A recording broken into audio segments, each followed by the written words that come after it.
politics, Dr. Lee Jones at Queen Mary's University, London. He is our expert for the day. Welcome, Lee, to History Hit. How are you doing? Thank you, Dan. Thanks for having me. We are thrilled to have you. Thank you for giving it your Friday afternoon. Now, first of all, what is going on in Burma? Well, how far do you want to go back? Right now, there's a massive refugee crisis, which involves the Rohingya population of Rakhine State. The Rohingya are a stateless ethnic minority. They're a Muslim minority that have lived in Rakhine State in Myanmar for many decades. Where is that state? But Rakhine State is the west of Myanmar, which borders Bangladesh. So the refugees are then fleeing across the border, and there's over 400,000 refugees now have crossed the border into Bangladesh in the last couple of weeks. This is of particular interest to the Brits, of course, not just for humanitarian reasons, but because of the fascinating history of those borderlands during the Second World War and the attitude of those tribes in that area towards the British and Japanese, which arguably proved fairly important in that theatre. But let's go all the way back. How did why is this area, if is it a Muslim minority state, or is it a majority Muslim state but within Burma, Myanmar? Why is it within the borders of Myanmar? Well, originally Arakan State, as it's also called, was an independent kingdom. And it was conquered by some Muslim rulers from the Indian subcontinent, then kind of retaken, and then it was eventually conquered by the Burmese, and then later on conquered by the British when they took over Burma as part of the British Raj. And so this is an area that has got a lot of cross-border flows over time. And there's been a Muslim population in this area from as early as the 8th or 9th century, with Arab traders settling in the area. But most of the Muslims in this area are descended from Bengalis who have moved into this area over the course of many centuries, but particularly during the British imperial period. So the massive boom in Bengali immigration to Burma under the British to supply labour. And there was something like almost 500,000 immigrants in Burma by 1927 out of a population of 13 million. And that was causing problems even before Burma became independent. So there were riots against the Indians and the Muslims specifically in the 1930s, a kind of proxy against the imperial power. And then, as you referred to, during World War II, when the Japanese invaded Burma and took over, they were quite harsh towards the Muslim population in Arakan, and also some of the Buddhist inhabitants of that area also took their revenge on the Muslims that they saw as kind of flooding into their area. And there was a lot of quite nasty conflict. And then after World War II and independence, this population started to come back, and they were already being classed as illegal immigrants. And that is the way that they've often been portrayed. Although the Rohingyas have been sort of courted and even recognized as an ethnic group from the 1940s through to the 70s, increasingly they've been portrayed as illegal Bengali immigrants. And that's the way that most people in Myanmar today think of this population. So they don't think very much of, forcibly repatriating them in inverted commas as they see it. So lots to pick up on there. This was in the by the end of the third Anglo-Burmese War, if I'm right. Queen Victoria was presented with Burma as a birthday gift, I think, wasn't she? And it was just added on to the Raj. So it was just the Indian Raj, just extended all the way through Burma. So therefore, right. British policy was presumably fairly relaxed about moving minorities and things between India and Burma. There wasn't particular distinction. They were storing up problems for the future, but that didn't seem to matter at the time, I suppose. No, that's exactly right. And I think to get a sense of that period, the best thing I've ever seen is Amitav Ghosh's novels. He writes about Burma in The Glass Palace, but then he's got his Ibis trilogy. And you really get a sense of the way that Burma and also, of course, Malaya were integrated into this whole economic system that was the British Empire. And people flowed over the border without any... there was no border. It was part of the British Raj. And Burma was only ever conquered and only ever conquered partially, in order to defend the northeast of India. So, yes, many people came over the border, and they came as labourers, they came as traders, they came as financiers, and they occupied quite a dominant position in the economy at the time of Burmese independence and beforehand. So one of the things that happened was moneylenders came in and lent money to farmers, and then there was a massive economic crisis in the 30s, and a lot of farmers defaulted, and so Indians became major landowners. So part of the economic nationalism that drove the Burma-led independence movement in the 30s and the 40s was resentment against this foreign encroachment. And so economic nationalism in Burma is always tinged by this quite racist attitude towards people coming in from the Indian subcontinent. So am I being too simplistic here to think that Aung San Suu Kyi, who's been criticised for not being strident enough about this crisis, given that her father was a leader of that nationalist movement, are we looking perhaps at sort of a generational attitude here? I think so. But, if you speak to people in Myanmar, and even people who you would consider otherwise being progressive or even liberal, leading figures in the pro-democracy movement, they don't look at the Rohingyas as being one of the so-called national races, the 135 recognized ethnic minority groups of Myanmar. They genuinely believe that these are illegal Bengali immigrants. And I think that does create a political constraint on Aung San Suu Kyi to actually do anything progressive about this issue. I mean, there are also constraints relating to the military. They are an autonomous force. They're not under civilian control. They control the Ministry of Defense, the Home Ministry, and the Border Affairs Ministry. So they are kind of a state within the state, if you like. But that is another political constraint, is that she knows that her voting base do not really have any sympathy for the Rohingya. Having said that, while taking realpolitik into account, she has also done absolutely nothing to challenge those perceptions, and has even played into the rising tide of Islamophobia in the country by, for example, having no Muslim candidates standing for the National League for Democracy, her political party, in the 2015 elections, which is the first time ever in Burma's history, I think, that there has not been a Muslim member of parliament elected. And she has really done almost nothing, I would say, to challenge Islamophobia in Burmese society, or to try to shift societal attitudes towards a more humanitarian one towards this group. So even though she's under massive constraints, she hasn't even really done what she could have done within those constraints. So I think a lot of the criticism is very well deserved. What was the status? I mean, it's just so fascinating to hear you talk. I didn't realise the extent to which, even 70 years after the Indian partition, this is ongoing internecine ethnic struggles within the former British Raj, which questions that were never settled. I mean, it's just totally fascinating. A case study in why we should know more about history. But anyway, what was the attitude of the Rohingya during the Second World War? Because we hear some British politicians say that we ought to be supporting these people because they helped us against the Japanese. What were they doing then in 1942, 3 and 4? A lot of the Rohingyas were displaced by the Japanese invasion. So I think something like maybe 50,000 Rohingyas were displaced into India.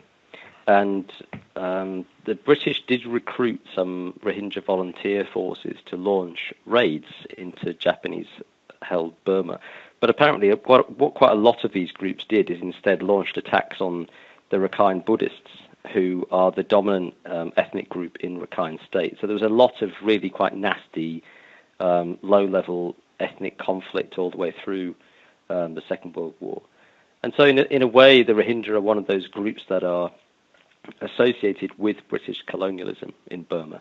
And it's not just in this part of Burma. The entire kind of border areas of the country which are inhabited by ethnic minority groups had very variable relationships to the British occupation, British colonialism. So some of those groups were basically left to their own devices, a kind of form of indirect rule.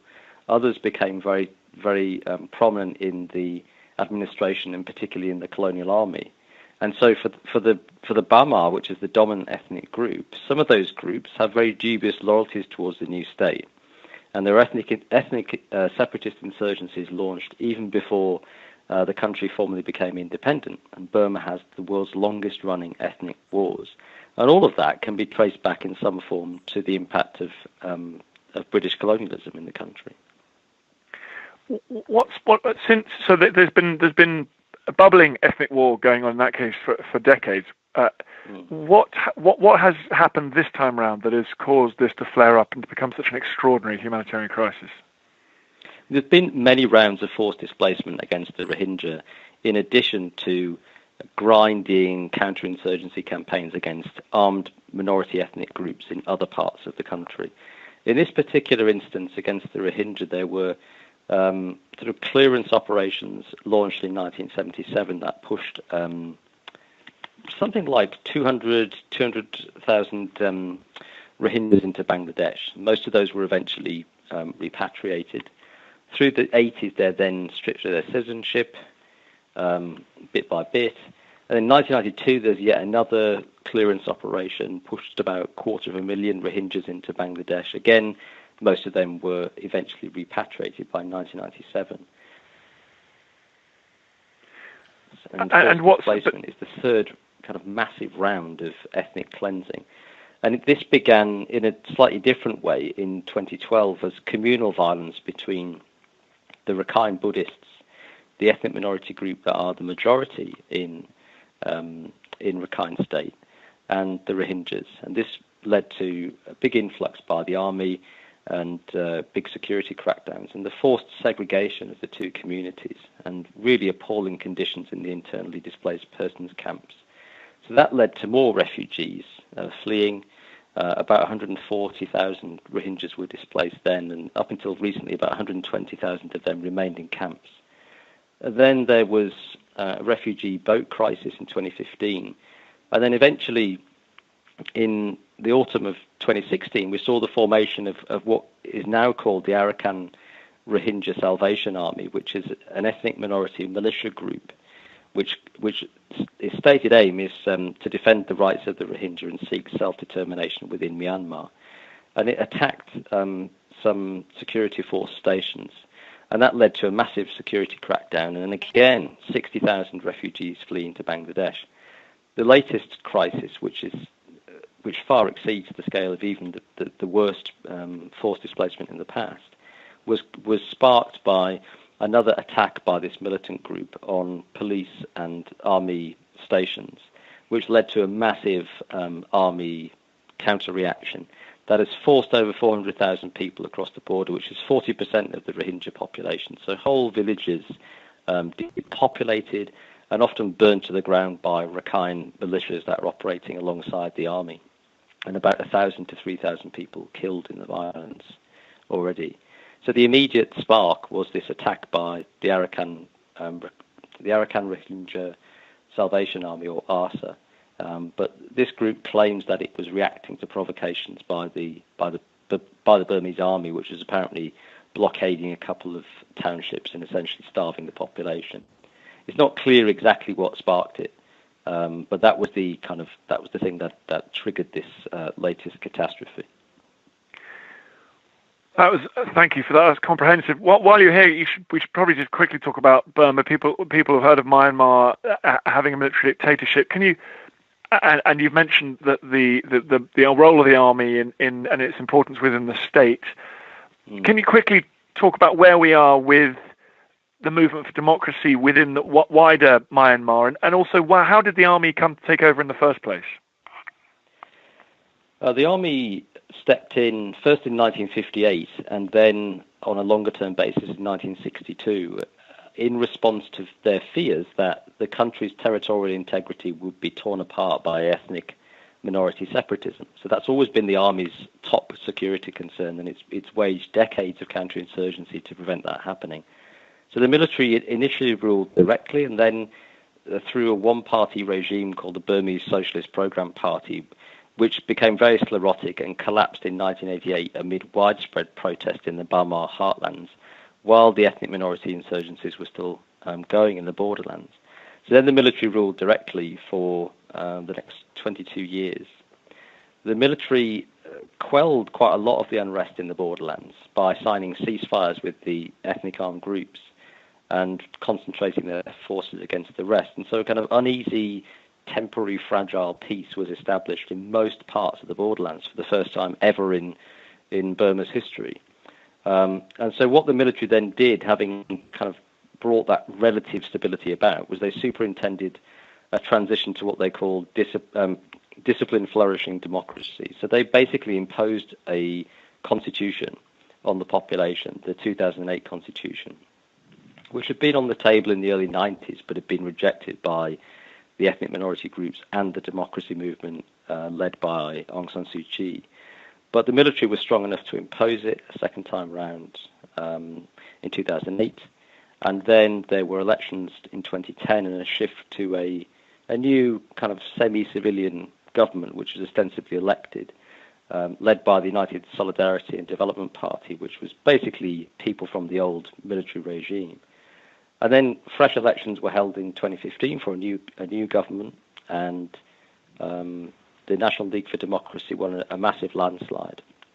And so we now have a National League for Democracy headed government. But under the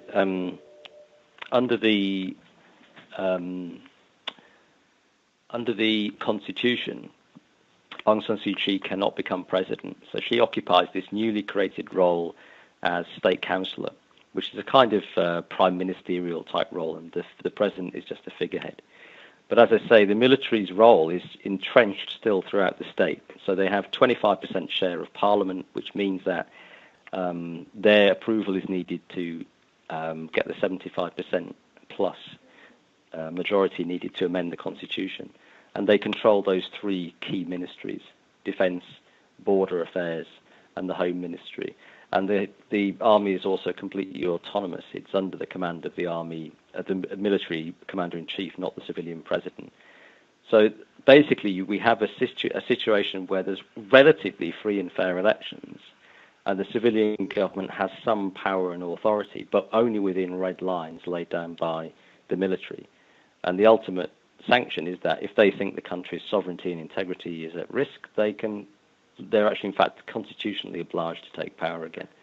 So there is some space for civilian government and reform, and some significant changes have occurred in Burma since 2011. But the borderlands have seen the least change, and they often would think, well, really very little has changed.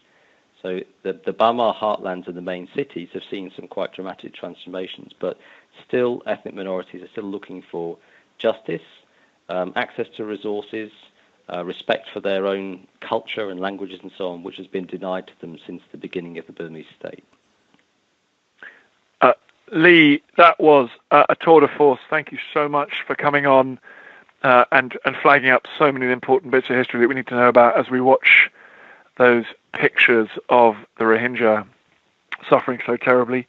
I hope everyone enjoyed that podcast. If you like the podcast, please go to historyhit.com/podcast and subscribe. It would be very useful if you would do that and write a review if you fancy. But Dr. Lee Jones, thank you very much for filling us all in. Have a